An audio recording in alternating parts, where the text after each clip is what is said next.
Act 1 of Alice in Wonderland by Alice Gerstenberg. Scene 1. Alice is home. Lewis Carroll is discovered playing chess. Golden-haired Alice in a little blue dress, a black kitten in her arms, stands watching him. That's a funny game, Uncle. What did you do then? A red pawn took a white pawn. This way, you see, Alice? The chessboard is divided into 64 squares, red and white, and the white army tries to win, and the red army tries to win. It's like a battle. With soldiers? Yes, here are the kings and queens they are fighting for. That's the red queen, and here's the white queen. How funny they look. See the crowns on their heads, and look at their big feet. It's a foot apiece, that's what it is. Do they hump along like this? Here, you're spoiling the game. You must keep them in their right squares. I want to be a queen. Here you are. He points to a small white pawn. Here you are in your little stiff skirt. How do you do, Alice? And now you are going to move here. Let me move myself. When you travel all along the board this way, and you haven't been taken by the enemy, you may be a queen. Why do people always play with kings and queens? Mother has them in her playing cards too. Look. Alice goes to the mantel and takes a pack of playing cards from the ledge. Here's the King of Hearts, and here's his wife. She's the Queen of Hearts. Isn't she cross-looking? Wants to bite one's head off. Carroll moves a pawn. You're playing against yourself, aren't you? That's one way of keeping in practice, Alice. I have friends in the university who want to beat me. But if you play against yourself, I should think you'd want to cheat. Does a nice little girl like you cheat when she's playing against herself? Oh, I never do. I'd scold myself hard. I always pretend I'm two people too. It's lots of fun, isn't it? Sometimes when I'm all alone, I walk up to the looking-glass and talk to the other Alice. She's so silly, that Alice. She can't do anything by herself. She just mocks me all the time. When I laugh, she laughs. When I point my finger at her, she points her finger at me. And when I stick my tongue out at her, she sticks her tongue out at me. Kitty has a twin too, haven't you, darling? Alice goes to the mirror to show Kitty her twin.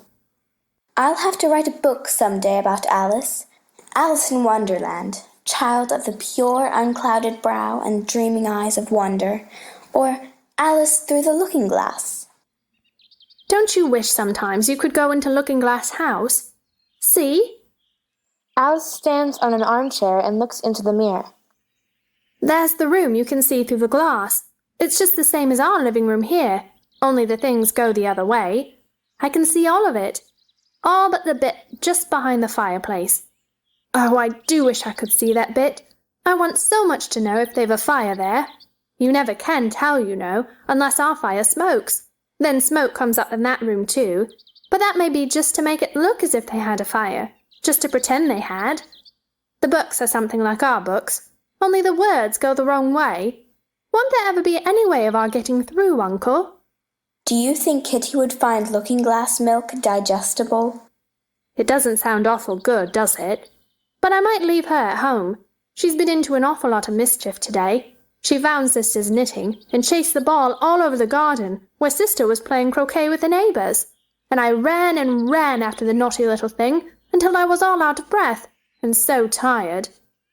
I am tired. She yawns and makes herself comfortable in the armchair. Carroll replaces the playing cards on the mantel and consults his watch. Take a nap. Yes, you have time before tea. We're going to have mock turtle soup for supper. I heard Mamma tell the cook not to pepper it too much. What a funny little rabbit it is, nibbling all the time. He leans gently over the back of her chair and, seeing that she is going to sleep, puts out the lamplight and leaves the room. A red glow from the fireplace illumines Alice. Dream music. A bluish light reveals the red chess queen and the white chess queen in the mirror. The red queen points to Alice and says in a mysterious voice, There she is. Let's call her over. Do you think she'll come? I'll call softly. Alice. Hist! Alice! Alice. Hush! If she wakes and catches us. Alice, come through into Looking Glass House. Their hands beckon her. Alice rises and talks sleepily. The queens disappear. Alice climbs from the arm of the chair to the back of another, and so on, up to the mantel edge, where she picks her way daintily between the vases. I don't know how I can get through. I've tried before, but the glass was hard, and I was afraid of cutting my fingers. She feels the glass and is amazed to find it like gauze.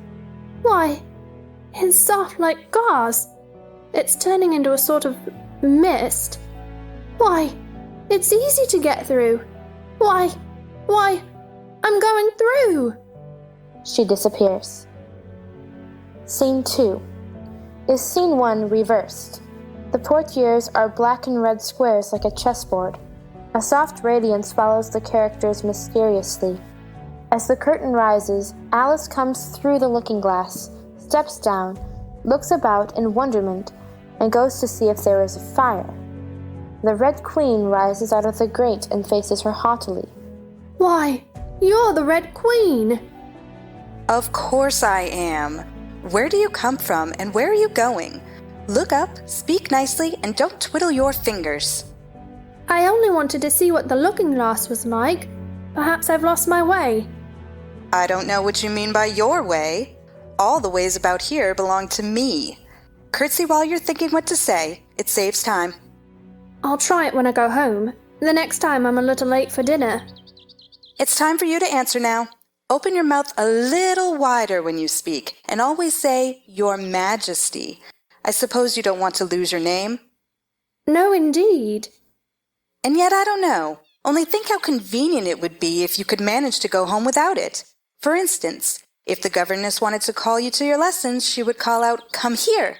And there she would have to leave off, because there wouldn't be any name for her to call, and of course you wouldn't have to go, you know. That would never do, I'm sure. The governess would never think of excusing me from lessons for that. If she couldn't remember my name, she'd call me Miss, as the servants do. Well, if she said miss and didn't say anything more, of course you'd miss your lessons. I dare say you can't even read this book. It's all in some language I don't know. Why, it's a looking-glass book, of course. And if I hold it up to a glass, the words will all go the right way again. Jabberwocky, 'twas brillig, and the slithy toes did gyre and gimble in the wabe. All mimsy were the borogoves, and the mome wraiths outgrabe. It seems very pretty, but it's rather hard to understand. Somehow it seems to fill my head with ideas, only I don't exactly know what they are. I dare say you don't know your geography either. Look at the map. She takes a right-angle course to the portieres and points to them with her scepter. It's marked out just like a big chessboard. I wouldn't mind being a pawn, though of course I should like to be a Red Queen best. That's easily managed. When you get to the 8th square, you'll be a queen. It's a huge game of chess that's being played all over the world. Come on, we've got to run. Faster, don't try to talk. I can't. Faster, faster. Are we nearly there? Nearly there. Why, we passed it 10 minutes ago. Faster. You may rest a little now. Why, I do believe we're in the same place. Everything's just as it was. Of course it is. What would you have it? Well, in our country, you generally get to somewhere else, if you ran very fast for a long time as we've been doing. A slow sort of country. Now here, you see, it takes all the running you can do to keep in the same place. If you want to get somewhere else, you must run at least twice as fast as that. I'd rather not try, please. I'm quite content to stay here, only I am so hot and thirsty. I know what you'd like. She takes a little box out of her pocket. Have a biscuit?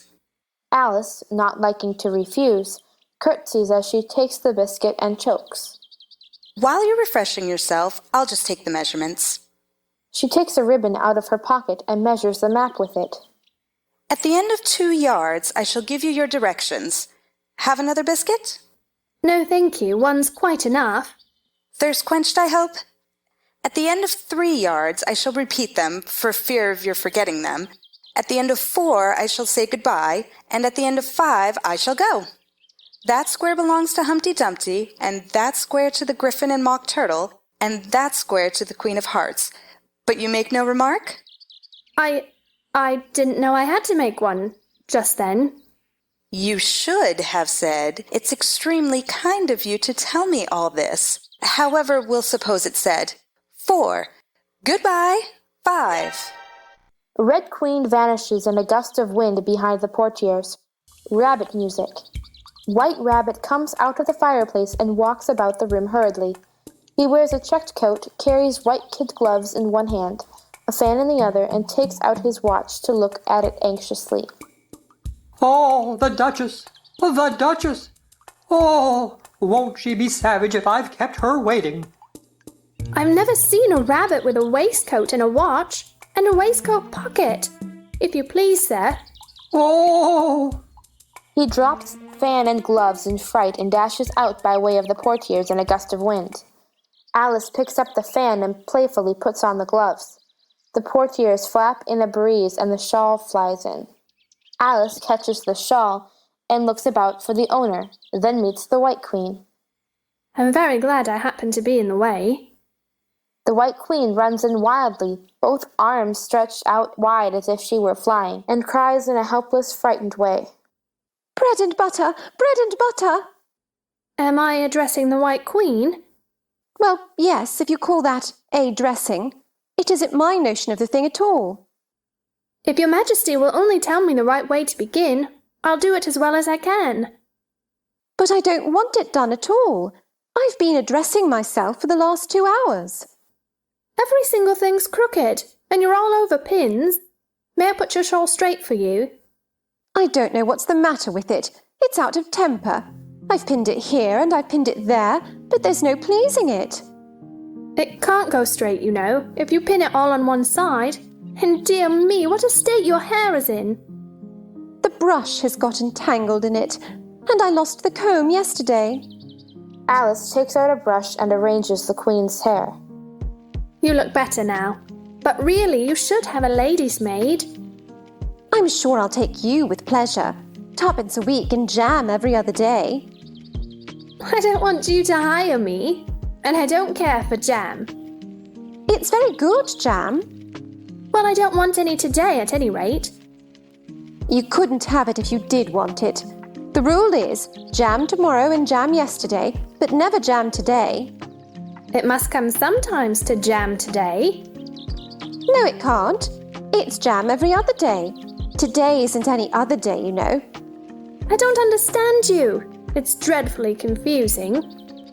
That's the effect of living backwards. It always makes one a little giddy at first. Living backwards? I never heard of such a thing. But there's one great advantage in it, that one's memory works both ways. I'm sure mine only works one way. I can't remember things before they happen. It's a poor sort of memory that only works backwards. What sort of things do you remember best? Oh, things that happened the week after next. For instance now. She sticks a large piece of plaster on her finger. There's the king's messenger. He's in prison being punished, and the trial doesn't even begin till next Wednesday. And of course, the crime comes last of all. Suppose he never commits the crime. The White Queen binds the plaster with ribbon. That would be all the better, wouldn't it? Of course it would be all the better, but it wouldn't be all the better his being punished. You're wrong there, at any rate. Were you ever punished? Only for faults. And you were all the better for it, I know. Yes, but then I had done the things I was punished for. That makes all the difference. But if you hadn't done them, that would have been better still. Better and better and better. There's a mistake somewhere. The White Queen screams like an engine whistle and shakes her hand. Oh, oh, my finger's bleeding. Oh. What is the matter? Have you pricked your finger? I haven't pricked it yet, but I soon shall. Oh! When do you expect to do it? When I fasten my shawl again, the brooch will come undone directly. Oh! Brooch flies open and she clutches it wildly. Take care! You're holding it all crooked. The White Queen pricks her finger and smiles. That accounts for the bleeding, you see. Now you understand the way things happen here? But why don't you scream now? Why, I've done all the screaming already. What would be the good of having it all over again? Oh, it's time to run if you want to stay in the same place. Come on. No, not so fast. I'm getting dizzy. Everything's black before my eyes. There is music, and the sound of rushing wind, and in the darkness the White Queen cries. Faster! Faster! Alice gasps, I can't. Please stop. and the Queen replies, Then you can't stay in the same place. I'll have to drop you behind. Faster! Faster! Goodbye! Scene 3. When the curtain rises, one sees nothing but old black lanterns with orange lights, hanging presumably from the sky. The scene lights up slowly, revealing Alice seated on 2 large cushions. She has been dropped behind by the White Queen and is dazed to find herself in a strange hall with many peculiar doors and knobs, too high to reach. Oh, my head. Where am I? Oh dear. Oh dear. She staggers up and to her amazement finds herself smaller than the table. I've never been smaller than any table before. I've always been able to reach the knobs. What a curious feeling. Oh, I'm shrinking. It's the fan. The gloves. She throws them away, feels her head, and measures herself against the table and doors. Oh, saved in time. But I never. Oh, my fan and gloves! Where are my? Oh, Mr. Rabbit, please help me out. I want to go home. I want to go home. Oh, the Duchess! Oh, my fur and whiskers! She'll get me executed as sure as ferrets are ferrets. Oh, you have them! I'm sorry. You dropped them, you know. The White Rabbit picks up fan and gloves and patters off. She'll chop off your head! If you please, sir. Where am I? Won't you please? Tell me how to get out. I want to get out. The White Rabbit looks at his watch. Oh, my ears and whiskers! How late it's getting! A trap door gives way and Rabbit disappears. Alice dashes after, only in time to have the trap door bang in her face. It's a rabbit hole. I'm small enough to fit it too. If I shrink any more, it might end in my going out altogether like a candle. I wonder what I would be like then. What does the flame of a candle look like after the candle is blown out? I've never seen such a thing. Humpty Dumpty sits on a wall. Don't stand chattering to yourself like that, but tell me your name and your business. My name is Alice, but It's a stupid name enough. What does it mean? must a name mean something? Of course it must. My name means the shape I am, and a good handsome shape it is too. With a name like yours, you might be any shape, almost. You're Humpty Dumpty, just like an egg. It's very provoking to be called an egg. Very. I said you looked like an egg, sir. And some eggs are very pretty, you know. Some people have no more sense than a baby. Why do you sit here all alone? Why, because there's nobody with me. Did you think I didn't know the answer to that? Ask another. Don't you think you'd be safer down on the ground? That wall's so very narrow. What tremendously easy riddles you ask. Of course I don't think so. Take a good look at me. I'm one that has spoken to a king, I am. And to show you I'm not proud, you may shake hands with me. He leans forward to offer Alice his hand, but she is too small to reach it. However, this conversation is going on a little too fast. Let's go back to the last remark, but one. I'm afraid I can't remember it. In that case, we start fresh, and it's my turn to choose the subject.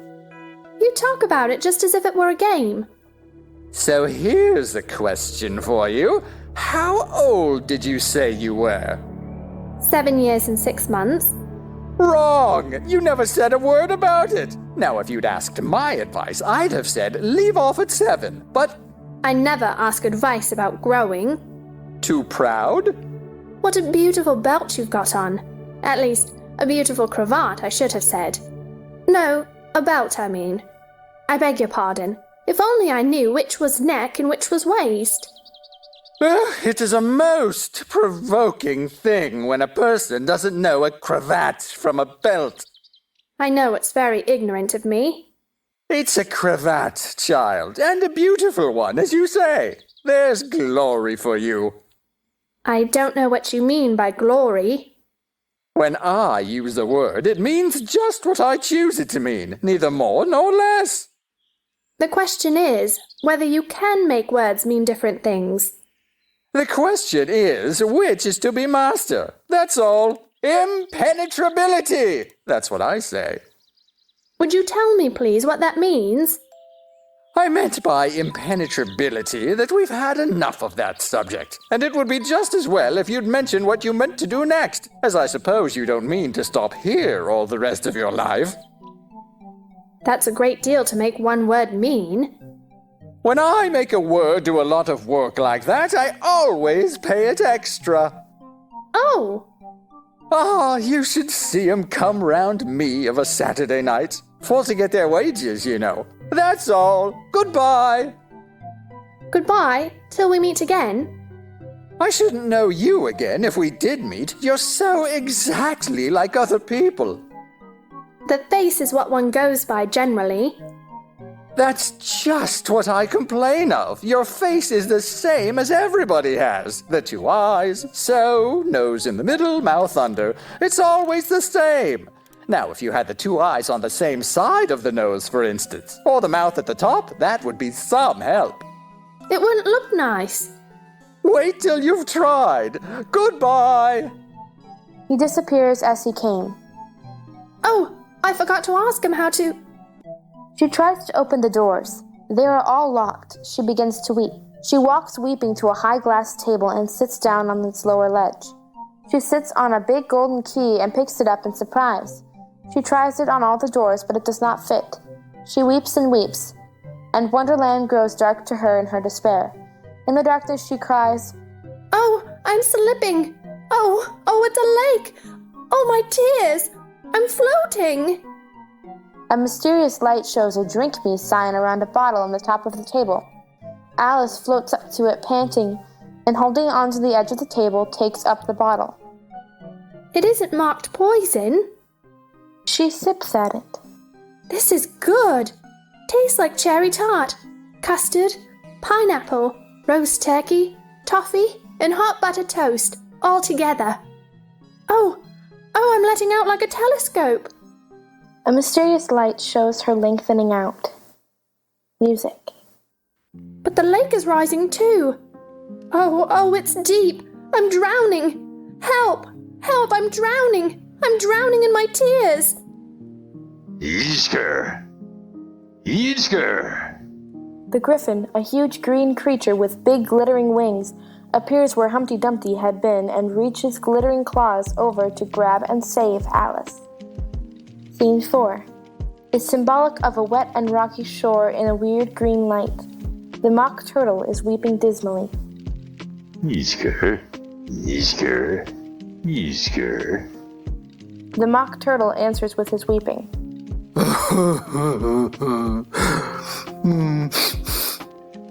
The griffin drags Alice in.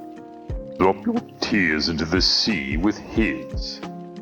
He sobs as if he had a bone in his throat. He sighs as if his heart will break. What is his sorrow? Oh, Griffin, it's terrible. It's all his fancy, that. Mock Turtle hasn't got no sorrow. This here young lady, she wants for to know your history, she do. I'll tell her. Sit down, both of you, and don't speak a word till I've finished. I don't see how you can ever finish if you don't begin. Once I was a real turtle. A long silence is broken only by the exclamations of the griffin and the heavy sobbing of the mock turtle.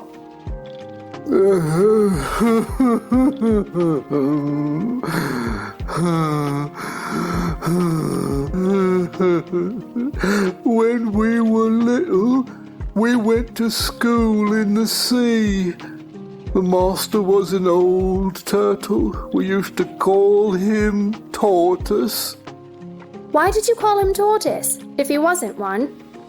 We called him Tortoise because he taught us. Really, you are very dull. You ought to be ashamed of yourself for asking such a simple question. Drive on, old fellow. Won't be all day about it. Yes, we went to school in the sea, though you mayn't believe it. I never said I didn't. You did. Hold your tongue. We had the best of educations. In fact, we went to school every day. I've been to a day school too. You needn't be so proud as all that. With extras? Yes, we learned French and music. And washing?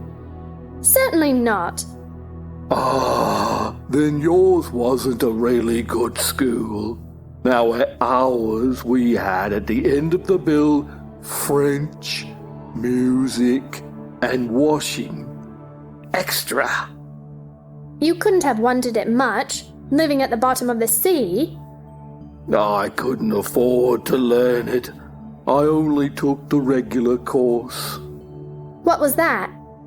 Reeling and writhing, of course, to begin with, and then the different branches of arithmetic, ambition, distraction, uglification, and derision.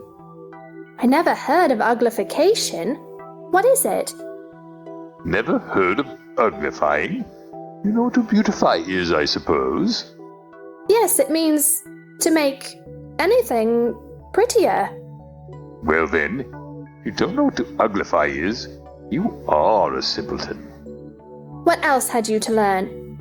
Well, there was mystery, ancient and modern, with seography, then drawling. The drawling master was an old conger eel that used to come once a week. What he taught us was drawling, stretching, and fainting in coils. What was that like? Well, I can't show it you myself, I'm too stiff. And the griffin never learned it. Hadn't time. I went to the classical master, though. He was an old crab, he was. I never went to him. He taught laughing and grief, they used to say. So he did. So he did. And how many hours a day did you do lessons?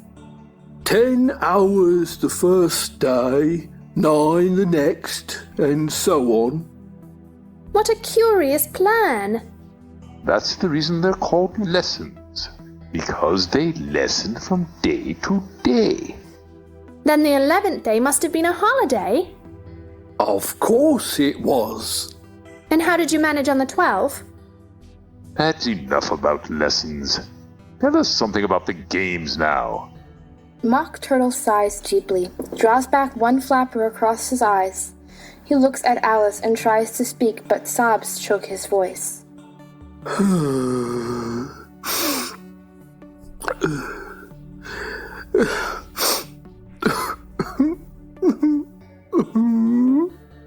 The griffin punches him on the back. Same as if he had a bone in his throat. The Mock Turtle, with tears running down his cheeks. You may not have lived much under the sea. I haven't. And perhaps you were never even introduced to a lobster. I once tasted... No, never. So you can have no idea what a delightful thing a lobster quadrille is. No, indeed. What sort of a dance is it? Why, you first form into a line along the seashore. 2 lines, seals, turtles, salmon, and so on. Then when you've cleared all the jellyfish out of the way, That generally takes some time. you advance twice. Each with a lobster as a partner. Of course, advance twice set to partners. Change lobsters and retire in same order. Then, you throw the lobsters! as far out to sea as you can. Swim after them! Turn a somersault in the sea. Change lobsters again. Back to land again. And that's all the first figure. It must be a very pretty dance. Would you like to see a little of it? Very much indeed. Come, let's try the first figure. We can do it without the lobsters, Which shall sing? Oh, you sing. I've forgotten the words. Creatures solemnly dance round and round Alice, treading on her toes, waving forepaws to mark time while Mock Turtle sings. Will you walk a little faster, said a whiting to a snail. There's a porpoise clear behind us, and he's treading on my tail. See how eagerly the lobsters and the turtles all advance. They are waiting on the shingle. Will you come and join the dance? Will you, won't you, will you, won't you, will you join the dance? Will you, won't you, won't you join the dance? You can really have no notion how delightful it will be when they take us up and throw us with the lobsters out to sea. But the snail replied, too far, and gave a look askance. Said he thanked the whiting kindly, but he would not join the dance. Would not, could not, would not, could not, would not join the dance. Would not, could not, would not, could not join the dance. The creatures dance against Alice, pushing her back and forth between them. She protests and finally escapes. They bump against each other. Thank you. It's a very interesting dance to watch, and I do so like that curious song about the whiting. Oh, as to the whiting, you've seen them, of course. Yes, I've often seen them at Checks herself hastily. Well, I don't know where Din may be, but if you've seen them so often, of course, you know what they're like. I believe so. They have their tails in their mouths, and they're all over crumbs. You're wrong about the crumbs. Crumbs would all wash off in the sea. But they have their tails in their mouths, and the reason is... Mock Turtle yawns and shuts his eyes. Tell her about the reason and all that. The reason is that they would go with the lobsters to the dance. So they got thrown out to sea. So they had to fall a long way. So they got their tails fast in their mouths. So they couldn't get them out again. That's all. Thank you. It's very interesting. I never knew so much about a whiting before. I can tell you more than that if you'd like. Do you know why it's called a whiting? I never thought about it. Why? It does the boots and shoes. Does the boots and shoes? Why, what are your shoes done with? I mean, what makes them so shiny? They're done with blacking, I believe. Boots and shoes under the sea are done with whiting. Now you know. And what are they made of? Soles and eels, of course. Any shrimp could have told you that. If I'd been the whiting, I'd have said to the porpoise, "Keep back, please. We don't want you with us." They were obliged to have him with them. No wise fish would go anywhere without a porpoise. Wouldn't it really? Of course not. Why, if a fish came to me and told me he was going on a journey, I should say, with what purpose? Don't you mean purpose? I mean what I say. Shall we try another figure of the lobster quadrille? Or would you like the mock turtle to sing you a song? Oh, a song, please, if the mock turtle would be so kind. No accounting for tastes. Sing her turtle soup, would you, old fellow? The mock turtle sighs deeply and sometimes choked with sobs, sings. Beautiful soup, so rich and green, waiting in a hot tureen. Oh, for such dainties would not stoop. Soup of the evening, beautiful soup. Soup of the evening, beautiful soup.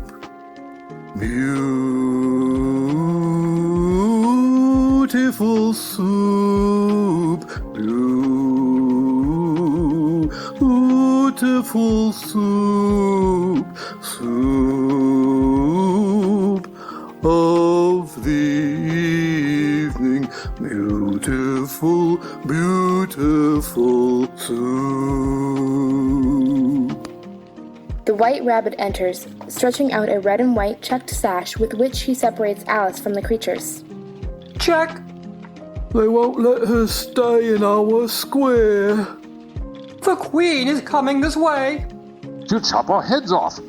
Come on, let's fly. The mock turtle and the griffin grab Alice and fly into the air. Curtain.